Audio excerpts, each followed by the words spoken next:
नमस्कार। मोदी सरकार का 1 साल पूरा होने को है और आर्थिक मोर्चे पर ये 1 साल कैसा रहा? देश की अर्थव्यवस्था को कितनी मजबूती मिली, क्या कुछ उपलब्धियां रहीं और क्या कुछ खास कदम उठाए गए?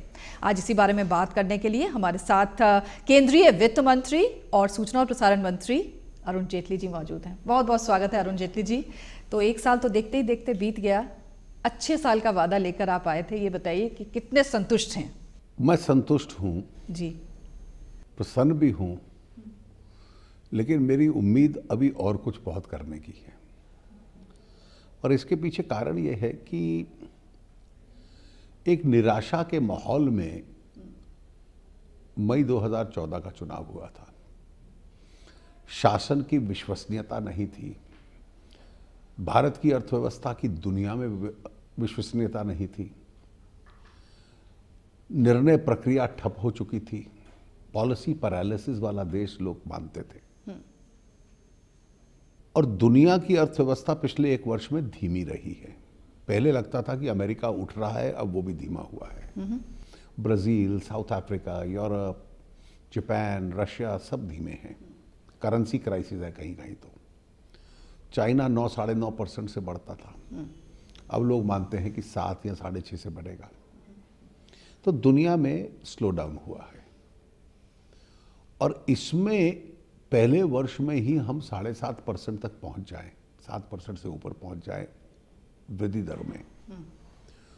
तो भारत के संबंध में ये कहा जा रहा है कि भारत दुनिया में अब ब्राइट स्पॉट है,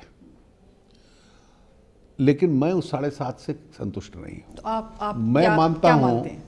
कि भारत की जो क्षमता है वो 10% डबल डिजिट इकोनॉमिक ग्रोथ की है। तो क्या इस साल के अंत में हम माने? नहीं, मुझे नहीं लगता कि इतनी जल्दी हो पाएगा। कितनी हो पाएगी? देखिए, हमारा प्रयास ये है कि पहले साल में 7% हमने क्रॉस किया, दूसरे साल में हम 8% पे पहुंचेंगे और धीरे धीरे 3-4 कदम। एक तो पूरा इकोनॉमिक रिफॉर्म्स एजेंडा है जिससे क्रेडिबिलिटी बनी है, इन्वेस्टमेंट आ रहा है। अभी मैन्युफैक्चरिंग में तेज गति आनी है। जो इंफ्रास्ट्रक्चर में हम लोग पैसा लगा रहे हैं, जो बिल्कुल ठप हो चुका था, वो बनना शुरू होना है। सिंचाई में पैसा नहीं लग रहा था और देश का किसान एक कृषि के संकट के दौर से गुजर रहा है और वहाँ भी आपको इरिगेशन पे पैसा खूब खर्चना है। जब इन सब चीज़ों का जीएसटी हम लाने का प्रयास कर रहे हैं, इन सब का जब क्यूमुलेटिव इफेक्ट होगा तो मैं मानता हूं हमारी क्षमता 9% से ज़्यादा 10% तक की है। और एक बार भारत अगर इतनी तेज गति से बढ़ता है तो उसके 2 लाभ हैं कि आपके यहाँ निवेश आएगा, आर्थिक गतिविधि बढ़ेगी, प्रगति होगी, उसका धीरे धीरे लोगों को लाभ मिलेगा और सरकार की जेब में राजस्व आएगा जिसमें गरीब की सेवा करने के लिए हम अधिक खर्च कर पाएंगे। तो हर तरीके से जो हमारी सबसे बड़ी चुनौती है, गरीब की सेवा करना, वो तब हो पाएगी जब आर्थिक विकास होगा। स्लो डाउन के माहौल में क्या करेंगे? लेकिन इस समय अगर हम देखें तो बड़ा पॉजिटिव सेंटिमेंट है। मूडीज़ की बात करें, वर्ल्ड बैंक की भी बात करें, आपने जैसे खुद कहा कि एक ब्राइट स्पॉट भारत बन रहा है। कौन से ऐसे खास इनिशिएटिव्स हैं जिनसे आपको ये उम्मीद बनती है कि इस साल में ये जो काम किया गया उसका फल मिलने वाला है? इसमें हमने पहला कदम उठाया कि देश की अर्थव्यवस्था को ओपन किया। पूंजी की कमी है देश में, बैंकों के पास भी कमी है आज तो, और इसलिए दुनिया भर से पूंजी यहां आए। पूंजी नहीं होगी तो इकोनॉमिक एक्टिविटी शुरू नहीं होगी। दूसरा, निर्णय जल्दी हो, और हमने पिछले 10-11 महीने में एक बहुत तेजी से निर्णय लिए, कठिन निर्णय लिए। हम निर्णयों में लोगों ने रुकावटें भी पैदा करने की कोशिश की। आज भी 1-2 हमारे स्टेप्स हैं जो रुके पड़े हैं जहां लेजिस्लेटिव अप्रूवल चाहिए, लेकिन मुझे विश्वास है अंत में पास होंगे। उसके बाद आपको व्यवसाय करना इस देश में सरल बन जाए, ईज ऑफ डूइंग बिजनेस। निर्णय जल्दी हो, कार्यान्वित जल्दी हो, अनुमति जल्दी मिले, टैक्सेशन व्यवस्था सरल हो, वो नॉन एडवर्सेरियल हो, जॉब क्रिएशन ज़्यादा हो और इसके लिए हमने एक माहौल जो बनाया कि स्वच्छता और ईमानदारी का। हमने सरकार के पास कोई अधिकार लोगों को, उद्योग को कुछ बांटने के रखे ही नहीं। जो भ्रष्टाचार के कांड होते थे, आज वो शब्द नहीं सुनने को मिलता। स्पेक्ट्रम है तो नीलामी कीजिए, कोयले की खदानें हैं तो नीलामी कीजिए, खदान है तो नीलामी कीजिए, कोई डिस्क्रिशंस नहीं रहेंगी, ताकि लोगों को मंत्रालयों में धक्के ना खाने पड़ें। आप अपने लैपटॉप के ऊपर बैठकर जो आपको चाहिए, आपको उसके लिए अप्लाई कीजिए, ठीक दाम देंगे, आपको मिलेगा। उसके अलावा ये निर्णय करना कि ये सारा पैसा जो आएगा खदानों से और कोयले से, ये उन राज्यों को जाएगा जहां पैदा होता है। अब कहाँ होता है? झारखंड में, बंगाल में, उड़ीसा में, छत्तीसगढ़ में, थोड़ा सा मध्य प्रदेश में, यानी ट्राइबल स्टेट्स में। और मैं मानता हूं कि इस देश के साधनों का पहला अधिकार हम ट्राइबल को दे दें, क्योंकि सबसे पिछड़े राज्य वही हैं। और आपने एक नेशनल लेवल पर हर क्षेत्र में इक्विटी लाने का प्रयास किया, कि उन क्षेत्रों में साधन डालने का प्रयास किया। आज खुलापन उससे आ गया। जो निर्णय 20 सालों साल से रुके हुए थे, गैस प्राइसिंग क्या हो, हमने गैस प्राइसिंग की घोषणा कर दी। पेट्रोल डीजल मार्केट से डीलिंक्ड हो, वो कर दिया। एलपीजी कैश ट्रांसफर की बात होती रही, हमने उसको कार्यान्वित कर दिया। आज 12-14 करोड़ लोगों के खातों में पैसा जा रहा है। हमने जो गरीब की सेवा के लिए योजना बनाई कि पहले गरीब को बैंक के साथ जोड़ो, करोड़ों में खाते खुल गए जनधन। जी, जनधन पे अगर हम थोड़ा सा आपको रोक के यहाँ जानना चाहें, जनधन एक बहुत बड़ा फाइनेंशियल इंक्लूजन का एक मिशन, नेशनल मिशन के तौर पर शुरू हुआ, लेकिन आपको लगता है कि इसमें अभी कुछ चुनौतियां हैं आपके सामने? क्योंकि ट्रांजैक्शन नहीं हो रहे हैं खातों में, या कुछ लोग खाते नहीं खुल रहे हैं, क्या आपको लगता है कुछ चुनौतियां भी? तो सबने खोल लिए, लगभग 30% लोगों ने पैसा भी डाल दिया। अब 70% जिन्होंने नॉन ऑपरेशनल रखा, जिसमें पैसा नहीं डाला, उसके खाते में पैसा कैसे आएगा? सबसे बड़ी चुनौती है। सारी सरकारी सब्सिडीज धीरे धीरे उस पैसे में जाएंगी। उसके अलावा इन खातों को हम लोग जोड़ेंगे।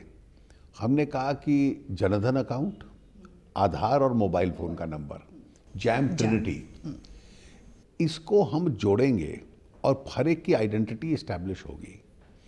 और हर एक को जो सरकारी गरीब आदमी को सपोर्ट मिलता है, चाहे बच्चे को स्कॉलरशिप, चाहे विधवा को पेंशन, या किसी बुजुर्ग व्यक्ति को पेंशन, वो उस खाते में जाएगी। उसके अलावा जो अभी तो हमने गैस सब्सिडी से शुरू किया, अगले दौर में हो सकता है कि केरोसिन सब्सिडी भी जाए या कोई और प्रकार की सब्सिडी भी जाए। ये सारी की सारी वहाँ पर जाएंगी। और जब ये उन खातों में जाएंगी तो उन खातों के अंदर जाकर उन लोगों के पास साधन आएंगे। फिर एक सोशल सिक्योरिटी प्रोग्राम हमने, जो इस देश के इतिहास में नहीं शुरू हुआ। आप 1 रुपया महीना दीजिए तो 2 लाख का आपको एक्सीडेंट इंश्योरेंस मिलेगा। तो किसी गरीब आदमी की एक्सीडेंट में मृत्यु हो गई तो उसके परिवार के पास साधन होगा। आप कोई 70-75 पैसे रोज के देंगे तो आपको 2 लाख का लाइफ इंश्योरेंस मिलेगा। ये उन अकाउंट्स के साथ लिंक हो रहा है। अब जैसे मैं उदाहरण दे रहा हूँ, तीसरा हम लोग पेंशन को उसके साथ लिंक कर रहे हैं, जो कि हम एक सपोर्ट पेंशन दे रहे हैं और उनको सब्सिडाइज करेंगे। अगले राउंड में मैं हेल्थ स्कीम ला रहा हूँ बुजुर्ग लोगों की सहायता के लिए, विशेष रूप से जो अनक्लेम्ड मनीज पड़ी हैं गवर्नमेंट ईपीएसओ वगैरह में।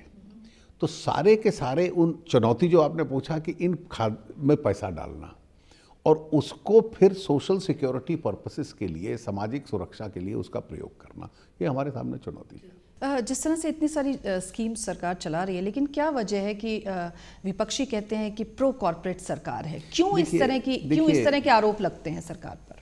मैं इसको गलत बयानी मानता हूँ। आज संसद में चर्चा के दौरान मैंने लैंड एक्विजिशन का जिक्र किया।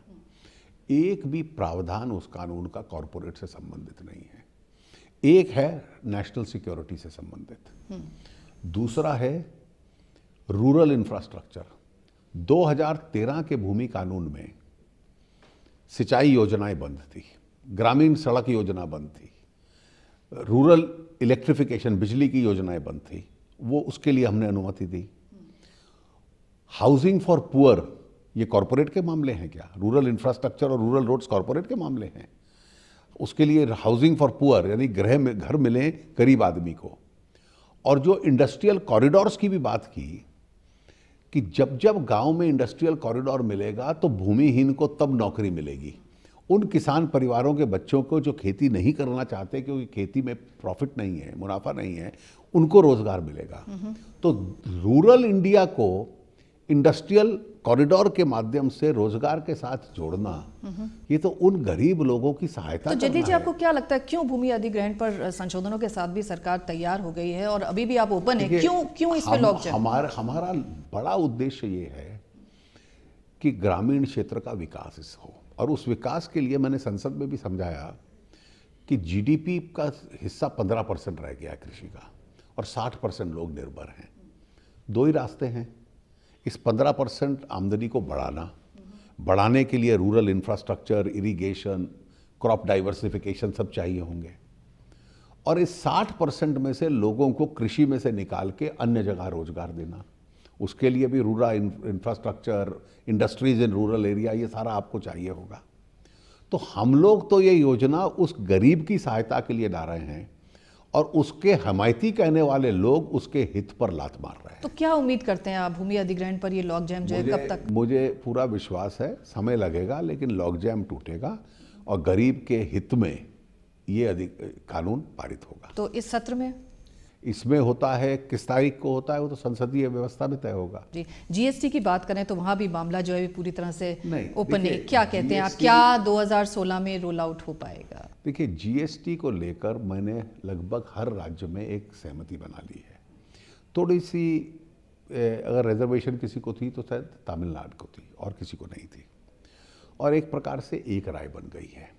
कांग्रेस ने तो खुद इसका समर्थन किया था और मैं लाया हूँ इसको। सब फाइनेंस मिनिस्टर जो राज्यों के हैं, तमिलनाडु के भी, उनकी एम्पावर्ड कमेटी ने जो सर्वसम्मति से तय किया है वो बिल में लाया हूँ। और अगर कोई राजनीतिक कारणों से उसका विरोध करता है तो वो देश के हित में एक कानून आ रहा है उसका विरोध करेगा, और इस देश का व्यवसाय करने वाले लोग और गरीब लोग जिनको ज़्यादा टैक्सेस से लाभ होने वाला है वो उनको क्षमा तो नहीं क्या करेंगे। 27% पे कुछ सहमति राज्यों के साथ में बन नहीं, सकती? देखिए, परसेंटेज टैक्सेशन की अभी तय नहीं होगी, वो हम नहीं तय करेंगे, वो जीएसटी काउंसिल तय करेगी। अभी तो कॉन्स्टिट्यूशन अमेंडमेंट होगा कि जीएसटी इस देश को चाहिए, उसके बाद 3 लेजिस्लेशंस आएंगे, और उसके साथ साथ जीएसटी काउंसिल क्या रेट होना चाहिए हर विषय पे टैक्स का वो तय करेगी। अगर हम बात करें मेक इन इंडिया की, ये एक बहुत बड़ा पावरफुल इनिशिएटिव है जो आपने लिया, लेकिन ये भी कहा जाता है कि अगर इसको वाकई हकीकत बनाना है तो बहुत सारे स्टेप्स हैं जो आपको लेने पड़ेंगे अगर इसको एक ग्रैंड सक्सेस बनाना है। तो उस एरिया में क्या कुछ स्टेप्स लिए जा रहे हैं? देखिए, उस एरिया में आपको सबसे पहले ये तय करना पड़ेगा कि make in India manufacturing sector है। मैन्युफैक्चरिंग सेक्टर का असूल है कि लोग वो प्रोडक्ट खरीदते हैं जो अच्छा हो और अच्छे सस्ते दाम का भी हो। तो आपको अपने साथ प्रतिस्पर्धा करने वालों को उस प्राइस वॉर में हराना पड़ेगा। प्राइस वॉर में हराने के लिए क्या क्या आवश्यकताएं हैं? आपको अपना इंफ्रास्ट्रक्चर सुधारना पड़ेगा, आपको रॉ मटेरियल अच्छे दर पे अवेलेबल हो, आपका टैक्सेशन दर रीजनेबल हो, आपको जो बिजली वगैरह है, यूटिलिटीज़ हैं, अच्छे दाम पे उपलब्ध हो, आपको जो पूंजी मिलनी है वो सस्ते दाम पर पूंजी मिले। तो ये सारी व्यवस्थाएं देश की एक एक करके जो बिगड़ी हुई थी इतने वर्षों से, उसको ठीक करने का हम लोग प्रयास कर रहे हैं। जी, जेटली जी, एक छोटा सा ब्रेक ले लेते हैं। हमारे साथ वित्त मंत्री और सूचना और प्रसारण मंत्री अरुण जेटली हैं, जिनसे हम बात कर रहे हैं, 1 साल का लेखा जोखा ले रहे हैं। एक छोटा सा ब्रेक लेते हैं, आप देखते रहिए डीडी न्यूज़।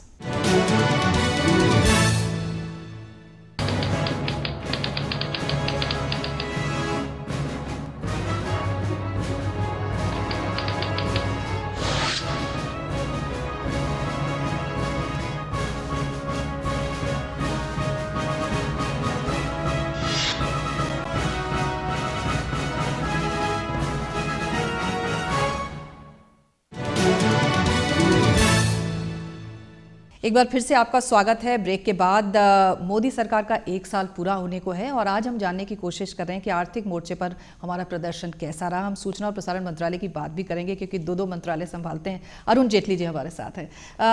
जेटली जी, जिस तरह से भी हम बात कर रहे थे मेक इन इंडिया की, लेकिन हम जानते हैं कि और भी बहुत सारे इनिशिएटिव्स इस सरकार ने लिए। मुद्रा बैंक एक बहुत बड़ा इनिशिएटिव। मुद्रा बैंक एक ऐसा इनिशिएटिव है, ये बहुत ही यूनिक है और बहुत ही देसी किस्म का आइडिया है। 5,77,00,000 स्वयं उद्यमी हैं, छोटे उद्यमी हैं। उनके पास औपचारिक पैसे की कहीं से समर्थन नहीं है, सोर्सेज ऑफ मनी नहीं है, और उन लोगों के पास जो अनफंडेड हैं, एक फंडिंग स्ट्रक्चर उनका बने, उनको पैसे और साधन देने का एक ढांचा मिले, उसका हम लोग प्रयास कर रहे हैं। और मुद्रा बैंक इस 5,77,00,000 सेल्फ एम्प्लॉयड लोगों के लिए एक फंडिंग चैनल बनेगा। It is funding the unfunded. लेकिन इसमें अभी तक ये क्लैरिटी नहीं आ रही कि आखिर कितना इंटरेस्ट रेट पे वहां से कर्ज मिल सकेगा, क्योंकि अभी जो है 50-50, 60% पे भी कर्ज सूदखोर देते हैं। अभी तो वो सूदखोर लेते हैं। हाँ, तो बैंकिंग कितना उसको कम कर पाएंगे? बैंकिंग व्यवस्था सस्ता ब्याज देती है, और अगर सरकार को गरीब की मदद के लिए हस्तक्षेप भी करना पड़ेगा तो हम लोग करेंगे, ताकि उद्देश्य यह है कि जितने सस्ते दाम पर उस व्यक्ति को पैसा मिल जाए। और उनको तो छोटे, हमने इसमें योजना बनाई है कि 50,000 से लेकर 10 लाख तक का उनको पैसा मिल जाए। कोई छोटा दुकानदार है, कोई रेडी वाला है, कोई पटरी वाला है, कोई अपने घर से काम चलाता है, कोई महिलाएं अपने घर पर सेल्फ हेल्प ग्रुप चलाती हैं। कितना इंटरेस्ट रेट आपको लगता है, कितना तक दिलवा पाएंगे? देखिए, मैं कह नहीं सकता, फिर भी लेकिन कभी भी ये इंटरेस्ट रेट डबल डिजिट में नहीं जाने चाहिए। इसके इंटरेस्ट रेट तो well with in single digit रहें तो उस गरीब आदमी का लाभ होगा। अगर हम बात करें और आपके जो इनिशिएटिव्स रहे हैं, ख़ासतौर पर हमने देखा है कि सरकार ने बेरोज़गारी के फ्रंट पर एक गंभीर चिंतन नज़र आता है। आपको क्या लगता है कि रोज़गार के फ्रंट पर कितना अर्जित कर पाए हैं? क्योंकि जो मिशन था सरकार का 1 साल पहले वो यही था कि बेरोज़गारी को दूर करना। धीमी गति पे चलने वाली अर्थव्यवस्था को तेज करना, इकोनॉमिक एक्टिविटी बढ़ाना। लेकिन लोग ये भी कह रहे हैं कि अभी 1 साल की जो गतिविधि रही है वो कहीं धीरे धीरे शुरू हो रही है, शायद फाउंडेशन को मजबूत करने की तैयारी चल रही है और आने वाले साल में वो उछाल। देखिए, जितने सरकार तो पॉलिसी तय करती है ना, सरकार खुद व्यवसाय नहीं करती, और उस पॉलिसी के बेस पर देश और समाज के अंदर गतिविधि चलती है। उस पॉलिसी फॉर्मुलेशन में कोई धीमापन नहीं आया, वो तो बहुत तेजी से चली है। अब दुनिया की स्थिति की वजह से कोई जमीन के ऊपर धीमापन आ जाए तो उसका अपवाद बनने का हम लोग प्रयास करें। मुझे लगता है कि इस सारी एक्टिविटी से, चाहे कृषि के क्षेत्र में, चाहे इंफ्रास्ट्रक्चर के क्षेत्र में, मैन्युफैक्चरिंग के क्षेत्र में, सारा प्रयास ये है कि, या सेल्फ एम्प्लॉयड लोगों के लिए एम्प्लॉयमेंट, रोजगार के अवसर उनके बढ़े। टैक्स टेररिज्म की बात आप कर चुके हैं कि सब टैक्स टेररिज्म नहीं चलेगा, नहीं होना चाहिए। आपको क्या लगता है 1 साल में कितना रिड्यूस, कितना कम कर पाए हैं? बहुत फर्क पड़ा है। मैं इसलिए इसको सिंप्लीफाई किया जाए और टैक्स रेजीम को नॉन एडवर्सेरियल बनाया जाए, ताकि निवेशक को लगे कि इस देश की टैक्स व्यवस्था पे भरोसा हो सकता है। रेट्रोस्पेक्टिव टैक्स वाले देश में कोई नहीं आएगा। जी, लेकिन मैट की जैसे बात चल रही है, FIIs पर, वो रेट्रोस्पेक्टिव है, उसका भी एक लोग कह रहे हैं कि साहब सिग्नल जो है उसका कोई ठीक नहीं जा रहा है। बिल्कुल गलत है, रेट्रोस्पेक्टिव है ही नहीं। 2015 पहली अप्रैल से मैंने FIIs पे मैट समाप्त कर दिया है, तो आज तो है नहीं। झगड़ा पुराना है, जब यूपीए काल में का जो मैट देना है उनको, उसमें 2 अलग अलग निर्णय टैक्स ट्राइब्यूनल्स के आए हुए हैं, एडवांस रूलिंग अथॉरिटी के। उनमें से कौन सा व्यू करेक्ट है ये सुप्रीम कोर्ट तय करेगा, और इसलिए वो मामला तो न्यायपालिका के सामने है। जो कोर्ट तय करेगा हम उसको स्वीकार करेंगे। तो इसलिए हम कोई नया कानून लाए हैं पिछली डेट से, रेट्रोस्पेक्टिव तो वो होता है। अब जब एक ट्राइब्यूनल का फैसला आ गया और एक फैसला उनके खिलाफ चला गया, तो रेमेडी ये है कि इसको आगे चैलेंज कीजिए, मामला हल हो जाएगा। सरकार के पास तो जुडिशियल फैसले ओवररूल करने का अधिकार नहीं है। जी, ओके। मैं आगे के लिए समाप्त कर सकता था, मैंने आगे के लिए समाप्त कर दिया। अच्छा, ये बताइए कि जब आप आए थे, सरकार बनाई थी, तो उस वक्त बहुत जो मुद्दा आपका चुनाव के दौरान रहा था वो काला धन का था कि काला धन वापस आएगा और उस पर लगाम भी लगाएंगे। आपने बजट में भी बहुत एक मजबूत कानून हमने, लेकिन ये बताइए कि विपक्ष लगातार आप पर आरोप लगा रहा है कि ये काला धन कोई वापस नहीं आ रहा। कदम नहीं उठाए जो हमने उठाए हैं। मैंने स्विट्जरलैंड के साथ बातचीत स्वयं की, मेरे अधिकारियों ने की। वहाँ से खूब इंफॉर्मेशन आई। सारे HSBC अकाउंट्स वालों की असेसमेंट संपन्न हो गई। दर्जनों लोगों के ऊपर क्रिमिनल केसेस फाइल हो गए जिनके अकाउंट्स थे। भविष्य में कोई ना करे तो अब मैं नया काला धन वाला कानून लाया हूं कि किसी का विदेश में खाता है या कोई एसेट है, डिस्क्लोज करे, उस पर टैक्स दे, पेनल्टी दे, और अगर समय सीमा समाप्त होने तक नहीं देगा तो उस पर क्रिमिनल केस चलेगा। उसके बाद डोमेस्टिक ब्लैक मनी को स्क्वीज किया जाए, कम किया जाए। उसके लिए जितने कदम उठा रहे थे वो मैंने उठाने शुरू किए। शिकायत उल्टा दूसरी आ गई कि आप इतने कड़े रुख क्यों ले रहे हो ब्लैक मनी के खिलाफ, थोड़ा नरम रुख लीजिए। अब मैंने एक नियम बनाया की घोषणा की कि किसी भी संपत्ति के खरीदारी में कोई 20,000 से ज़्यादा कैश नहीं ट्रांजैक्ट कर सकता। कोई अगर 1 लाख रुपए से ज़्यादा कैश में ट्रांजैक्ट करेगा तो उसको पैन कार्ड नंबर देना पड़ेगा। अब इसको लेकर कुछ लोगों को परेशानी है जिनके पास काला धन है, मुझे उसमें कोई दिक्कत नहीं है, लेकिन हमें इस देश के अंदर पैरेलल इकोनॉमी को समाप्त करना है, स्ट्रक्चर्ड इकोनॉमी के भीतर उसको लाना है, जिससे देश की GDP बढ़े, देश की टैक्स कलेक्शन बढ़े और मेरे पास फिर अवसर हो उस टैक्स के माध्यम से लोगों की, गरीबों की सेवा करना। और संभवतः मध्यम वर्ग के लिए अगर टैक्स कम भी करना पड़े तो मैं तो तब कम कर पाऊंगा जब टैक्स कलेक्शन मेरी बढ़ेगी।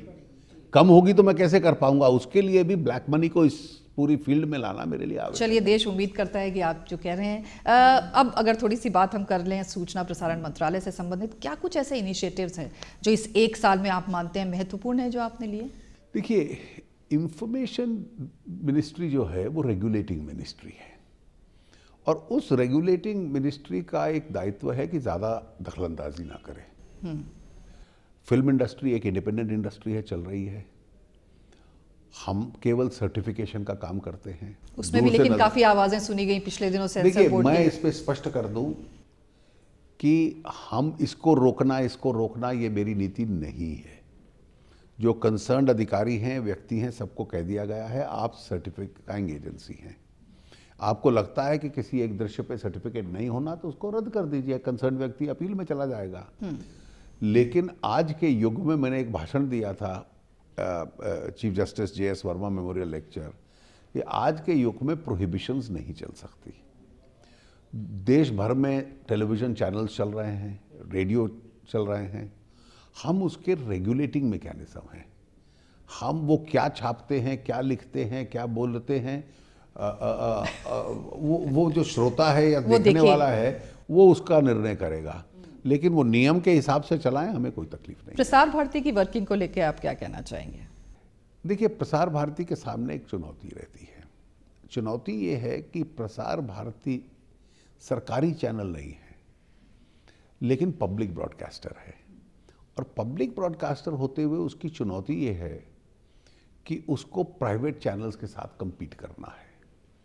क्या अब वो प्राइवेट चैनल्स के साथ compete करने वाले प्रोग्राम, किसी साधु सन्यासी के खिलाफ कैंपेन चला दो, किसी सिनेमा को लेकर विवाद कर दो, किसी क्रिकेट को लेकर विवाद कर दो, किसी कंट्रोवर्सी में चले जाओ, किसी एक इशू को पकड़ लो और उसी को पीटते रहो शाम भर, प्रसार भारती वो काम नहीं कर सकता। प्रसार भारती इस देश में BBC का काउंटर पार्ट है। जो हम BBC का बुलेटिन देखते हैं और 1 घंटे में 30-40 खबरें आपको मिल जाती हैं एक ऑब्जेक्टिव तरीके से, प्रसार भारती वो काम पूरा करता है। इसलिए प्राइवेट चैनल्स के साथ compete करना उसका काम नहीं है। दूसरा, पब्लिक एजुकेशन करना भी प्रसार भारती का काम है। और पब्लिक एजुकेशन में कई कार्यक्रम होंगे जो शहर के लोगों को रुचि नहीं देते होंगे, लेकिन किसान के हित में प्रोग्राम चलाना है। जी, मैं उसी पे आ रही थी। 24 आवर्स जो किसान, अब किसान का चैनल है। अब देश के 60% लोगों की एजुकेशन के लिए एक चैनल चले, ये तो बहुत बड़ा, मैं इसको अच्छा इनिशिएटिव मानता हूँ।